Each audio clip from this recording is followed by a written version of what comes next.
Hello, and welcome to Dedicated Devoted. I'm Jared Colenbell, your host. And I'm Cora Colenbell, your co-host. On today's episode, I want to bring back up the topic that I had actually put out there on YouTube as one of our daily devotional shorts. So on Sunday, I had talked about a topic called raising the white flag. Okay. Have you heard of the concept of raising the white flag? Yes, I have.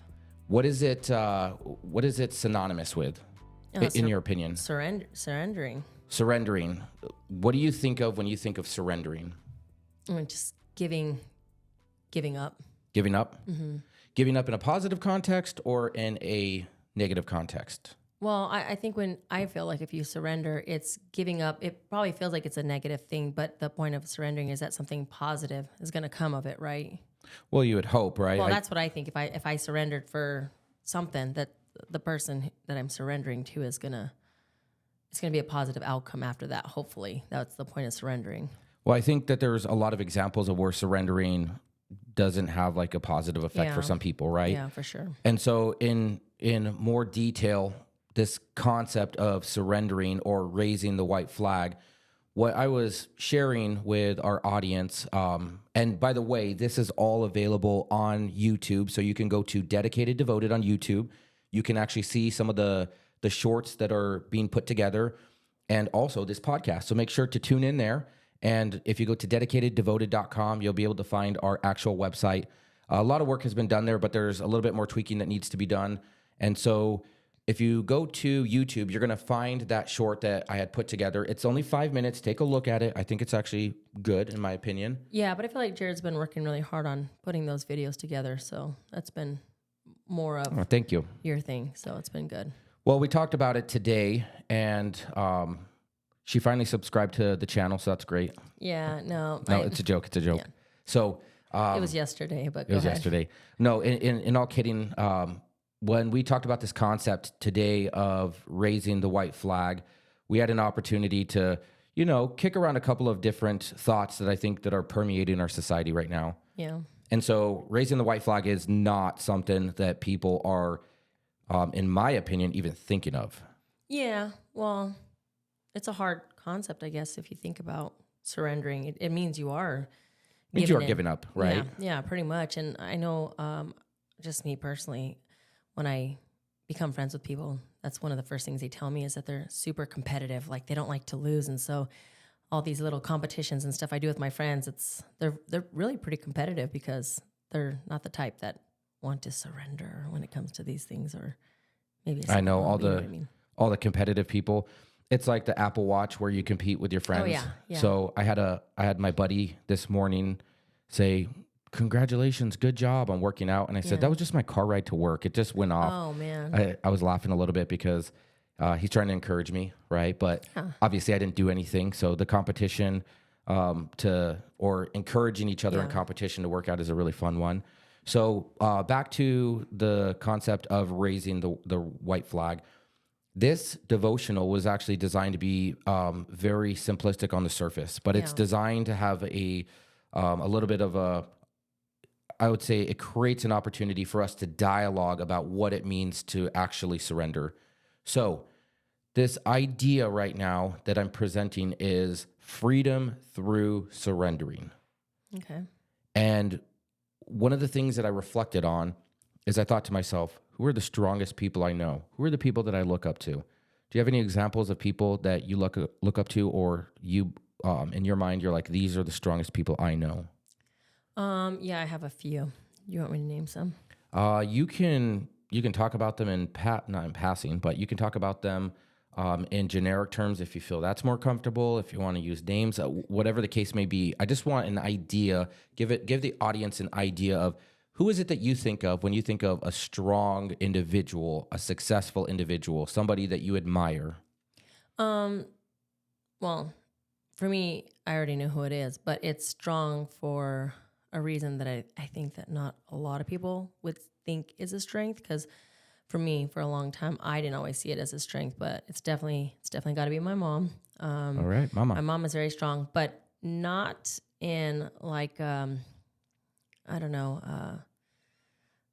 fight for what's right kind of thing, but more of like a silent when it comes to strength. You know what I mean? Yeah. My mom's kind of like, she kind of just, anytime I've talked to my mom, she's always like, give it to God, and pray about it and all that. And for me, it's like, ugh, is that strong though? Because when I used to think of strong, it's like, I want to do something back. I want to prove a point. I want to, do what I think is strong. But as I've gotten older, I've realized that is strength, to be able to pull back from people, to be able to not necessarily let my flesh take over, is what I should say. I think that takes a lot of strength. And that's the kind of strength that I think my mom shows all the time, where it's just the strength of just praying for people. Yeah. Which is hard. It's a very hard thing. So that's one example.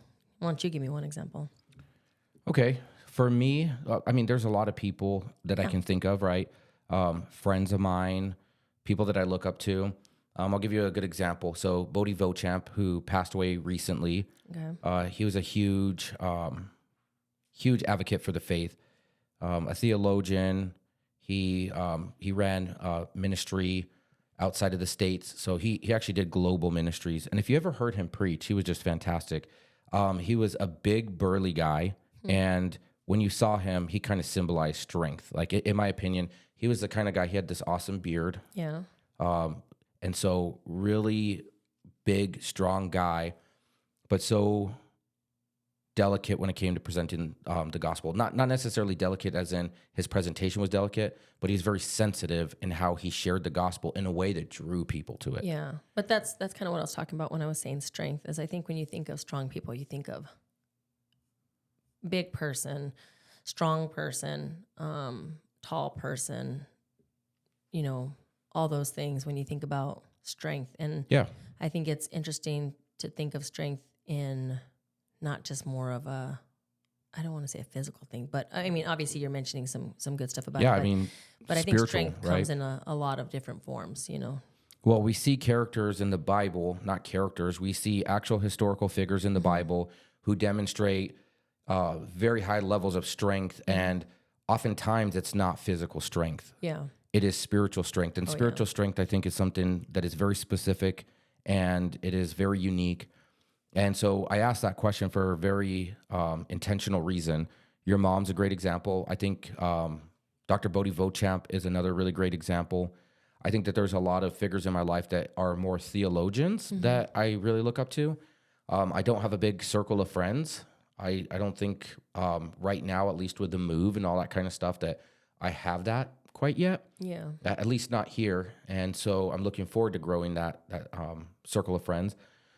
But when I think of the people who are the strongest, this was the thought around raising the white flag. And the backdrop of this conversation of raising the white flag is all of the chaos and contention that there is based on our federal agents going in and, conducting raids to remove immigrants from the country. And there's a lot of tension around that. And what we're seeing, in my opinion, a lot of spiritual conflict. And so I look at what's happening and I go, this isn't something that is of flesh and blood. It's of principalities and spirits. Yeah. And that's pretty hard to fight against, right? So when I thought, and that's the backdrop of raising the white flag. And I think that this devotional can be seen in a couple of different ways. But first, what I should mention is I think raising the white flag is a consistent endeavor that the Christian has to take on. Do you agree on that? Yeah. What do you think are the benefits of surrendering ourselves spiritually on a daily basis? I would probably try to liken it to the terms of we are to die to ourselves daily. That's a biblical construct. To die to our desires and our wills daily. Is that easy for you? No, not at all. So we talk a little bit about road rage. Oh, yeah. Oh, I've gotten really good. At road rage, yeah. We're really good at not having road rage. Ooh. No, not the other way. Yeah, we got to make sure to clarify that. But no, when I was younger, it was definitely a thing, and people annoying me as I was driving was definitely very easily. I was easily annoyed by people, and I think maybe some people that don't know me know that don't know people that know me and maybe don't know me anyways, that I get easily annoyed by things. And so even driving, all that. But I feel like as far as like driving on the road and road rage and all the stuff you're talking about, I think over the last years. Like it's been years since I've actually really dealt with people, So if they decide to act like an idiot, I just kind of let them, Yeah. And again, I think a lot of that has to do with living in the city that we lived in, where you would hear people get shot, if you try to put up some kind of argument with someone. And to me, it's like, it's not worth it. That's what I think about when you're talking about the whole surrendering thing too. Is it worth it? Not is it worth it to surrender, but if you didn't surrender, what you decide to do instead, is that worth it? Or is it just worth it to say, you know what, fine, you just get in front of me, Yes. And so I'm going to explore, I gave a few points during this devotional for raising the white flag. And what I wanted to speak to is, I think that was a great example. For many of us, driving is just a very frustrating experience. I'll give you an example. And so this concept of raising the white flag has to exist for the Christian, because it is a spiritual endeavor for us to be able to give God space to work in our lives. Yeah. And we'll talk about that here in just a moment. But going back to dying to ourselves daily or raising the white flag, that doesn't just exist for Christians. I think that this devotional was twofold. The first portion of it was to talk first and foremost to the Christian, to those who have dedicated and given their lives to Christ, and how you do that and what that means is a very specific thing. You can always go to our website and take a look there, or else you can shoot us an email. But without getting too far into that, that's kind of the first aim of this devotional. The second aim is to get people who do not know the Lord curious about what I'm talking about with raising the white flag, because unless we go to God, and this was my idea the other day, the only way a person gets saved is if they go to God and they 100% surrender. Surrendering is like the ultimate requirement of salvation. Oh, yeah. Right? We might get into the different modes of faith and talk about, well, do we assent through the truth? Or do we say a certain prayer? Does salvation happen right in the moment when we believe in the Lord Jesus, the things that he's done? Or does it happen when we go up to an old altar and make that decision? Does it happen when we get dunked? There's some nuances in there that some people will debate, right? We call those negotiables, and some are non-negotiables. But without getting into those minor details, I think twofold. Christians must die to themselves daily. They must spiritually surrender daily, and it's for their edification and their benefit.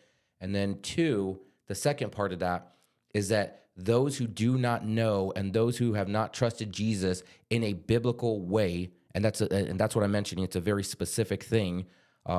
If they have not done that, they must consider themselves as an enemy of God, and they are required to raise the white flag. They are enemies of the God, and the Bible makes that very clear. So I don't want to do all the talking here. I think you know that this is a great subject to talk on, but when we talk about raising the white flag, that's the backdrop of what I'm thinking and the two things. So as an example, when you're talking about road rage, which Cora does not have. Oh, see, I don't. So I don't. I did. I don't. It's been a long time. She doesn't. I'm just joking. I actually think you conduct yourself very well. I move over. Like I don't. Yes. And especially since we've moved here to South Dakota, It's gotten even better. I'm not in a hurry for anything. Like I think people who knew me before from New Mexico, because in New Mexico there's not enough cops there, so you can speed anywhere you go. I haven't gotten an actual speeding ticket, and I don't even know how many years, or pulled over, or gotten any kind of driving tickets since I was a teenager. Yeah. And so I drove really fast in New Mexico, but out here it's like I set up everything, and I don't drive fast. And again, I just move over because I don't know. I could get more into it, but there's places that I'm sure people are going to, and you just never know. Yeah. Where people need to go. For me, again, I'm never in a hurry to go anywhere. So that's been my number one rule living here and in trying to gain patience with people in general. And I've told this to even people at the grocery store, because I've had times where I've let people go in front of me, or someone will think they cut me off or whatever. And I'll let someone behind me like, hey, you can go because you have less stuff. And they'll kind of mention, why they're fine in line. And I will have just a small conversation with them, just kind of stating that I don't go anywhere in a hurry anymore, because I don't want to have conflict with people. I don't want to be frustrated with people. So the best way to avoid that is just to enjoy the experience and, again, not be in a hurry for anything. So I'm going to go out on a limb here and say this this approach that you have taken to frustrating situations isn't something that was developed overnight. Oh, no. No, definitely not. But again, this is kind of what I was saying earlier, is I knew that by doing what I've been doing, it's given me peace. Yeah. It might take away some of my time, but at the end of the day, when I leave the grocery store or when I've dealt with someone who's in a hurry, like, I'm still good. Like, I still am fine with myself. And again, I don't know what that person's emergency is. You just really never know. You know, I've been in a hurry for things before when I've had to take kids to hospitals and think, oh, people probably think I'm driving like an idiot, but you just never know what someone else is going through. So it's nice for me because, again, it saves me the hassle and gives me peace knowing that I'm just not in a hurry for any of that. I'm not going to get involved in trying to upset people or get upset over driving skills. One of the things that I've learned over time is that control is really an illusion, at least control of the external. Mm-hmm. I can control myself, and that's kind of about it, right? Yeah. And that concept of dying to yourself daily, or what we're talking about, is really biblical and spiritual surrender. And what that looks like is we flee from our sin. Yeah. That's very, very important. And when we decide to flee from our sin and not entertain it, that's like a really grown, mature, or spiritually mature thought, where we decide we're not gonna just be in the muck and the mire all the time. Yeah. That we want that peace, we want that prosperity, we want the growth, and it requires us fleeing from our sin, surrendering to God daily, and the fruit of that is we give God all this space to work in our lives. Because really, we don't have control of the external. All we have is control of really what's within our arm's reach. That's ourselves. Yeah. I can't even control you. You can't control me, but we can certainly control our actions, and that's meaningful. Yeah. Plus, I feel like a lot of the places we've lived in the last couple of years have been such small little towns that I've already told you this plenty of times, that anytime, someone passes you or drives or anything like that, we end up going to the same exact place. So I'm like, it's just not worth it, because then I end up meeting you. So it's like, I'll just let you drive fast because we're probably going to the same place. And usually that's what ends up happening. It's a school or a store or the gym, and then we have to deal with each other while we're there. So it's just not worth it. Yeah, for sure. So I want to share a quick verse here. This is one that I shared in the devotional that I had released earlier in the week. Romans 12:9, we hear Paul speaking here, and he states, "Do not avenge yourselves, beloved, but leave room for the wrath of God." I think that this is one of the hardest commands in Scripture, because it is so pleasing for us to take on the vengeance ourselves. But what we see here is it's making it very clear that this ask to surrender is very, very important. We must surrender this desire to want to take on the judgment ourselves, but we cling to it so tightly. Now, the difference is, who is going to dispense justice? Now, I think it's a very easy answer, but who is going to dispense justice better, God or ourselves? We have imperfect positions. God has a perfect position. Yeah. He's sovereign. Yeah. Who is going to do it better, right? Yeah. Well, I think that happens a lot with people in general. So Christians and people who are non-Christian but still do believe that there's a God, where we tend to think that God is not going to take care of something. It's a fear for us, right? Like something, it's all in God's time, right? But I think that there's things that happen to us that we feel like, why is God letting this happen? But I think that God is taking care of it. God will take care of that, but it's just a matter of time, I guess. And not in like necessarily a negative way too, but we don't know what God's reason is behind some of the things that happen. So we expect him to do certain things and be on our side all the time. And how can he take care of things for us when we're always trying to interject and get in his way? Well, we want it at our time. I don't want to wait for God to take care of things. I want him to do it now. And that's not really judgment, right? Yeah. The judgment is deeper than that.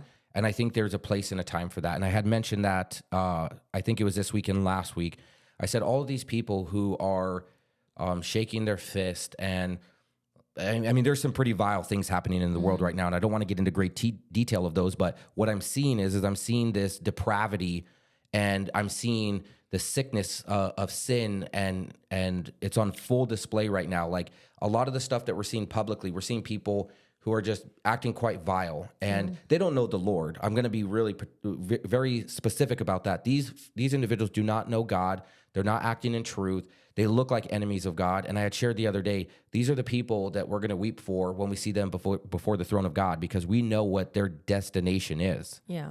And so we're supposed to share the gospel with them. We're supposed to give God room to work in everybody's life, right? We share the gospel so that all might be saved. Will all of them get saved? No. Probably not. Like the ones that really, really, really frustrate me are, I got a couple of guys that I watch who do ministry in front of abortion clinics. And I think it's so sick and depraved, the people who are ushering those women in, wearing their little jackets. You know, they have the safety vests, and they're acting like, you know, they're proponents for these people. And I'm going, wow, just imagine how bad it is going to be for them at the judgment. They're ushering people in to conduct murder. They're laughing at the preachers outside. It's sickening. And I look at that and I think, why would we want justice in our own way when God is going to perfectly dispense justice? Maybe not in our own time, but I tell you what, he will dispense that justice. So this concept of letting go, I think, is very important. I think over the years, we've heard quite a bit what happens when we decide not to take the justice in our hands. Essentially, when we want justice, it'll never happen the way that we want it, by the way. Yeah. I mean, even when, you know, a person's obliterated, we're still not satisfied. Oh, yeah. It'll never happen the way that we want. So what happens is the root of bitterness springs forth. Well, because sometimes we want answers, but we want the answers that we believe are correct. So even if we're given an answer, it's like, yeah, I don't mind that, but that's not what I'm looking for. So I still don't feel like it's justice because I'm not getting the answer that I want. Yeah, or you're not getting it in the time that you want it, in the quantity that you want it, in the specificity that you want it. Yeah. And so that can be really frustrating. But this idea of understanding that we are not in control of those things is so important for the Christian to grow. For the non-Christian, the first starting point is biblical and spiritual surrender to God. Yeah. It literally looks like going to him and raising the white flag. And you might think, whoa, that means completely giving up and giving in. And it is so far from the truth. What it actually equates to is freedom. That's when I asked you, who are some of your idols? When I reflected on some of the people that I look up to the most, it was men who have broken themselves.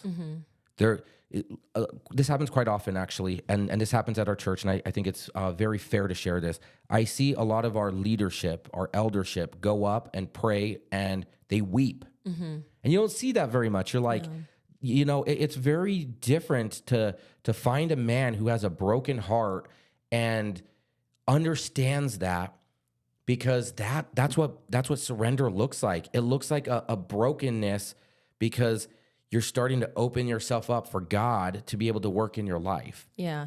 I also got to add with that, though, like growing up in the church, there are different things that you see. And I think, like I said, again, being in the church, you kind of can tell when there's a little bit of fakeness to stuff, you know? But anytime that I've seen, like you're saying, some of our pastors just break, you know, and just weep over these subjects and these topics, or just a simple prayer, it seems so genuine. And I'm saying this more for the non-Christians, because I think a lot of times when people who are non-Christians see people on TV, you know, and they're crying, or they're, you know, acting a little silly, or just doing things that to them might seem a little weird. So I think that's kind of, you do see all that, but for us, knowing the person and you can almost like feel it, you know, that their love or care for people, or their hurt for people as well too. And those are and that's what biblical and spiritual surrender looks like. Yeah. When you mentioned your mom, your mom is just exhibiting what the Bible teaches, and that's to have this level of humility that is not about oneself but about others. Yeah. That's what biblical and spiritual surrender looks like, and that's what we should be chasing as Christians. I think it's very important, and so we've seen a pattern in Scripture, and I want to start by sharing these, and I think that they're really helpful. So the first pattern that we see that repeats is first recognition of limits, a moment where force will only multiply destruction. We need to understand that we have limits, right?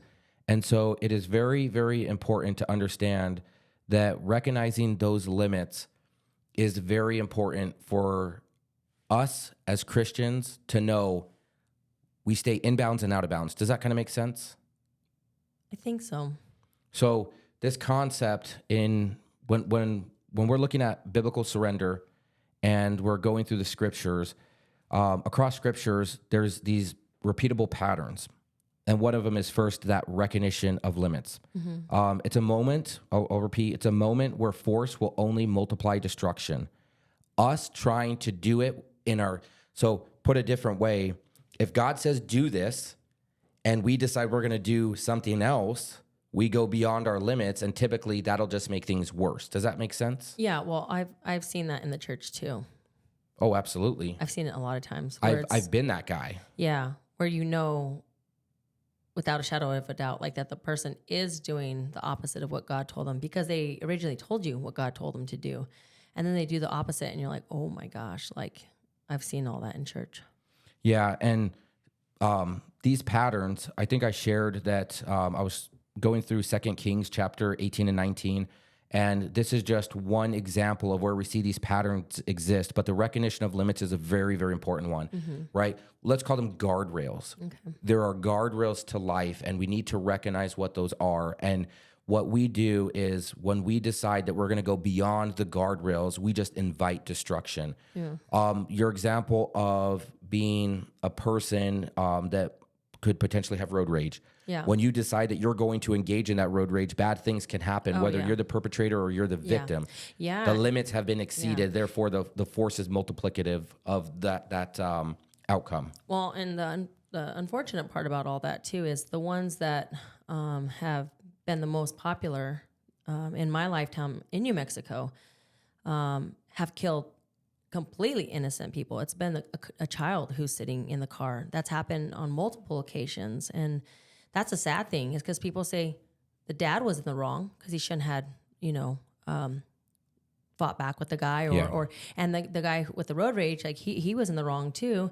But then you have this poor little innocent kid who's just sitting, minding his own business. And you have these other two people who think I'm right. No, I'm right. And we're both going to take it out on each other. And so when that ends up happening to one of the kids, the dad is devastated. And I've seen several of the dads come on TV and cry and say how sad it is. And it's extremely sad. And I don't think that the dad's hurt, it's definitely real, right? Everything that they're feeling, everything that they're saying is definitely real.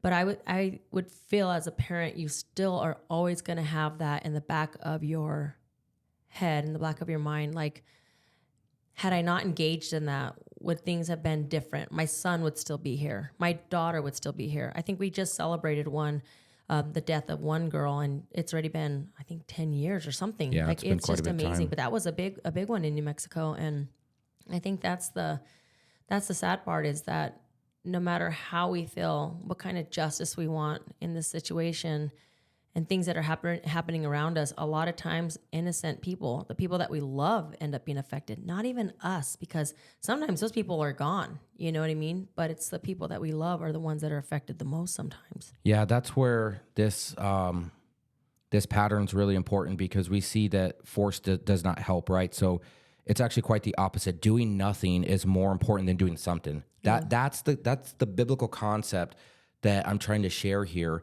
There's a really strong truth that sometimes not doing anything is doing something, but it doesn't feel like it. I think that's the whole let go and let God Yes. phrase. You know what I mean? Where it's like, it doesn't feel good to do that though. It doesn't feel good to like let go. Like people just want to be involved in everything, and sometimes it's like you're saying, that's the way to do it though. Yeah. It sounds like kind of crazy to hear, like, don't do anything. But really, you're not in charge of the situation, too. That's why you have to let go and let God. Let me share the remaining portions of these repeatable patterns because I think we'll see some very important truths here. The second one is going to be voluntarily yielding. It can't be a forced thing. It has to be voluntary, and it's chosen restraint, right? Your example that we're talking about here, I think this is a really great one where voluntarily yielding is very important. So this idea of biblical and spiritual surrender is saying, I, myself, am choosing to do this. Yeah.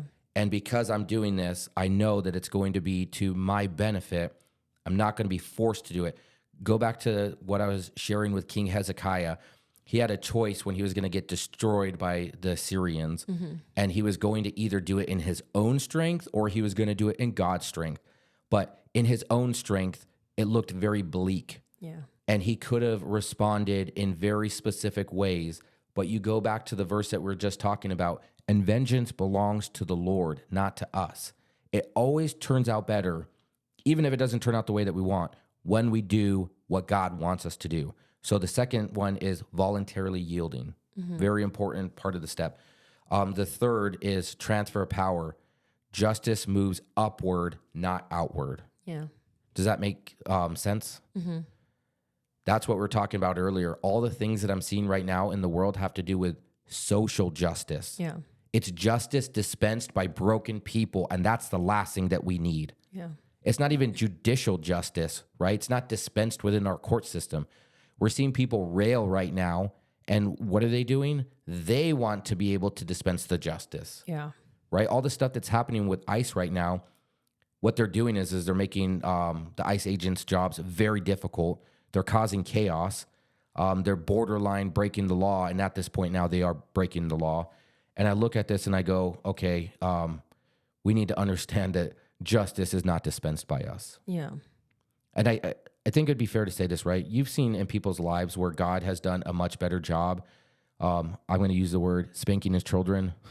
Sometimes God takes way better care of us than, the person who is the one thinking that they're dispensing the justice. Oh, yeah. No, definitely.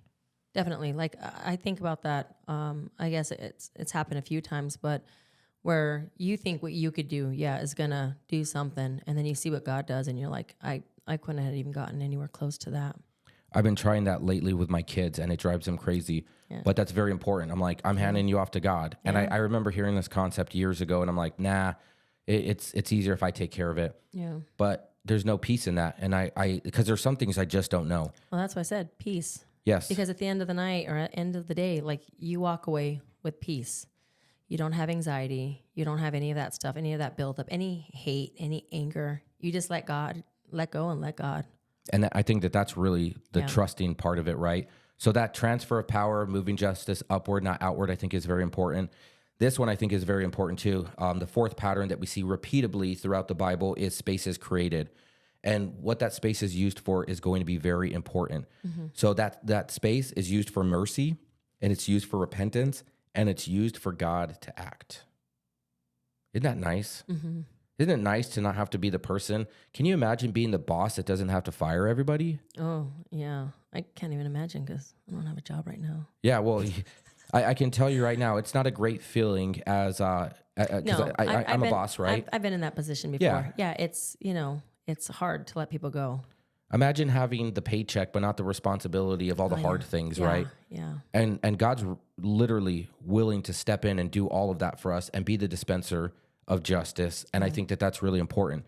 But the question is, when space is created, do we understand that mercy that we get is abundant? Do we understand that the repentance that is the opportunity to repent and the clarity, the sanity, the peace, all of that comes with that process of repentance is very important.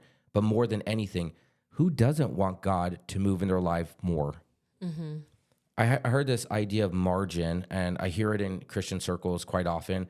It seems to be a popular term with some preachers, right? Yeah. I think they all get on the phone and they go, new buzzword, margin. Right? But the truth of it is we need more margin in our life. We need more space to be able to do other things besides being consumed by daily work and life, etc. And so when I think of God acting in our lives, I think he has way more space to act in our lives.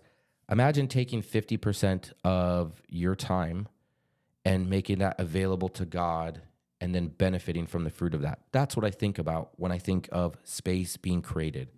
How much space am I giving God to take care of things? Yeah. So that's a beautiful truth. The last one is vindication without corrosion. I think that allowing God to take care of it allows us to not be consumed. There is nothing worse than being consumed. Have you seen these people? They're anxiety ridden. They're frustrated. They think everybody's out to get them. They hate everything that's in the world. There's quite a bit of them now. And I think for someone like me, I already have anxiety. So the more that I can do to, alleviate that or not bring it on myself. Because I think, again, when we were talking about road rage, that's one thing that I would notice is you bring it on to yourself. It could be injustice, if I'm saying that correctly, that this guy cuts you off and you want to let him know that that's totally not the right thing to do, which it isn't. It isn't the right thing to do. But if I just let him be, let him deal with it, again, in the end of the day, I am still going to feel fine about myself. I'm going to feel good. I don't know what that person is dealing with, but I'm not going to have the anxiety of that myself. Even if I feel like what he is doing, what he did was absolutely wrong. Because I have people do that all the time. People cut me off all the time, especially if you're obeying the speed limit. That's one thing that I've realized. But again, it's not up to me to create that. I can control the anxiety and all that I allow. The things that I allow into my life and into my heart, only I can control that as far as what I'm going to let stir me up, what I'm going to let bother me, and so I have to just say, you know what? I have to just let go of that. Let it slide, You're off the hook this time, buddy. I'm kidding. Well, I've done that. I've had I think the reason probably too why I've gotten better at that is because if I've ever taken my kids with me, you know what I mean? They kind of get a little bit like, that was wrong. And I'm just like, okay, yeah, it's fine. It's not a big deal. But I don't want them to get into that too, where it's like, we got to teach them a lesson, because that's totally not up to us. And it just never ends up working out right when it's us, Yeah. That's why this last pattern that I had shared talked about vindication. Vindication is very important. If we are vindicated by God, that is much more important than if we're vindicated by man. Yeah. We might not be we might not be vindicated by man, but if God says you are in the right and you have done what you're supposed to do, even if it didn't feel like the thing that we wanted to do, or it wasn't pleasurable at the time because it brought us pain or disappointment, whatever the case might have been, doesn't mean that we're not vindicated. Well, it feels good to act. Yeah. I know that with my personality. And until you have opportunity to self-reflect on that, and you give yourself space, and then you go, oh man, I shouldn't made have an done, idiot of myself, or that wasn't smart. Exactly. It's definitely been like that in my life, where it doesn't feel good sometimes to just sit back, but it like you said, at the end of the day, then you're not having all this doubt on, did I do the right thing? Did I not do the right thing? Or why did I do that? Because usually you end up thinking you made a fool out of yourself in that situation. Well, for me, one of my besetting sins was and still is anger. And so I've had to really work through anger issues and dealing with anger, and how I dealt with that when I was younger versus older is much different. Yeah. And now I process it. I try to process it in this biblical fashion. I try to work through it and give it to God, allow him to have margin in my life so he can work that out for me. Be more open to forgiving those who have done wrong to me, because it's for my benefit, not for their benefit. And I think I've found a lot of fruit through that. It doesn't mean that I'm always perfect. I still make mistakes. But what I can say is I just don't do the things that I've done before. And I can say it brings a lot more peace. I thought, man, I could have been doing this 20 years ago. Yeah, and that's a hard one. You're talking about that. And I know for myself, like I had a family member that did some horrible things and said some horrible things about myself. And I think it tore me up daily. Daily I kept reflecting on it, and I couldn't get all the ways that I felt out of my head, and I realized, as time went on, that it's because I wasn't giving it to God. I wanted to see something happen with that situation. And as I reflect on it now, and I've said this to you, and I say this to myself often, is I would not want that person's life.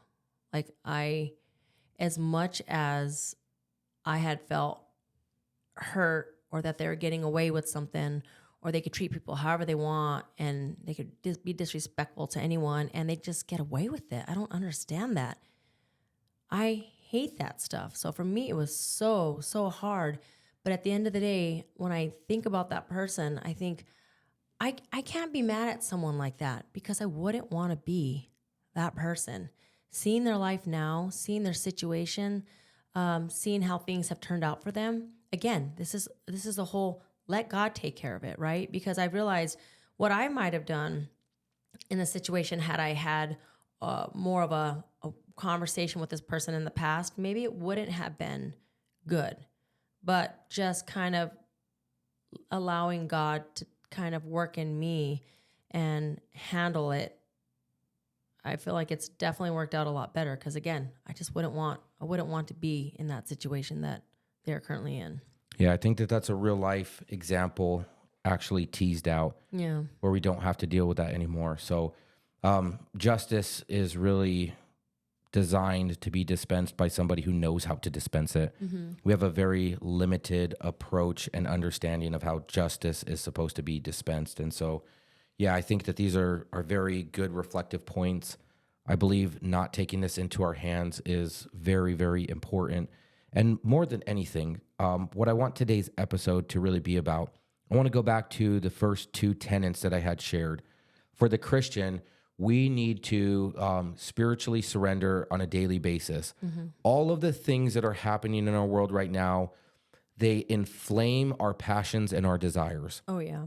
When I see some of the things that are happening with the riots that are occurring, with, ICE agents and federal immigration and, some of the stuff that's happening, what it does is, and I talked to you about this the other night, is it frustrates me to the point where I want to act. But we also had the discussion of some of the information that we're getting is really bad information being fed to us. It's getting worse and worse with the information too.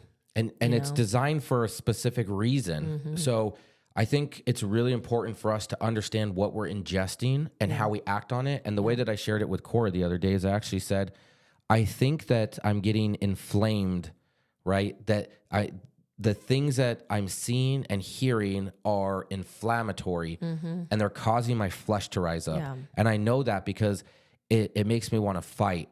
It doesn't make me want to back down. What it does is it makes me want to engage in the fight because I'm naturally a fighter. Or even feeling empathy for anybody. It doesn't really make you feel that way either. Like you said, It makes you want to fight. It makes you want to like, engage. and it's like, but I think that's exactly what it does. It just makes you frustrated with everything, So the idea that I had around this teaching earlier this week was, I got to biblically surrender this. Mm-hmm. I have to biblically and spiritually surrender this. And what this means is I look at it and I go, Lord, only you know the wholeness of the truth there. I don't know everything that I'm seeing, and it does frustrate me. And I do think some of these people hate you. I mentioned the people who laugh in front of the abortion clinics. Those kind of things make me want to just go to an abortion clinic and pull one of those people by their hair. That's just the honest truth. Am I going to do it? No, I'm not going to do it, okay? But that's how it makes me feel, because I think, how depraved can you be to think that that's funny, to do that to another human being? But then I go, you know what? This is what raising the white flag looks like. God, only you know that person's heart. And if you could save a person like me, and if you could save a person like Paul, and if Jesus died on the cross for anybody, that person can be saved. Now, maybe they don't receive that salvation. Maybe they don't raise the white flag and go, I surrender. I am an enemy of the cross. I give my life to you, Jesus. Maybe they don't do that. We will one day see those people. before the throne of God being judged, and we will pity them. Or maybe they do, and they become a great advocate, and they change the world for the better. We just don't know. And that's where having God take control is very, very important. So I think it's a good place here to stop. This was a very helpful episode for me to unpack. I think for our listeners, the two things that were conveyed that I would like to be able to hit home is take it to God. In this world, there's just so many things that seem chaotic, so many things that are frustrating. It seems like, it's hard to do anything in the day and age that we live. And what I can say is God is still good. God is still just. He is still on his throne. He hasn't fallen asleep. He is still engaging with his creation. And I tell you, he loves us, and we need to give him margin in our life. We need to be able to go to him and seek that cleansing power that only he can provide. But we got to let go. The vengeance is not ours. It's his.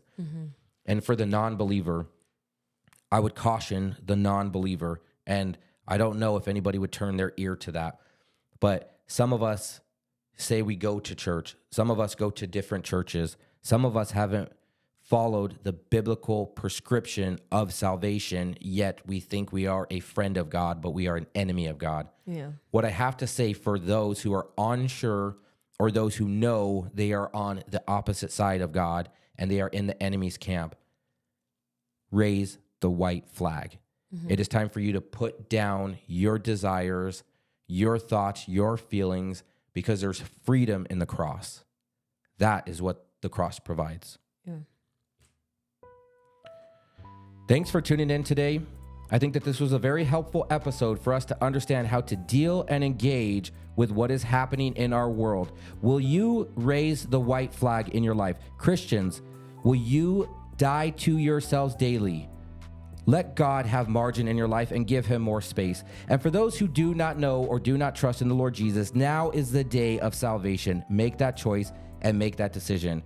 You guys can take a look at our new YouTube channel, Dedicated Devoted. You can find all of our content there. You can also go to DedicatedDevoted.com, and that is going to be our official website. Thanks for tuning in. We'll catch you on the next one. God bless.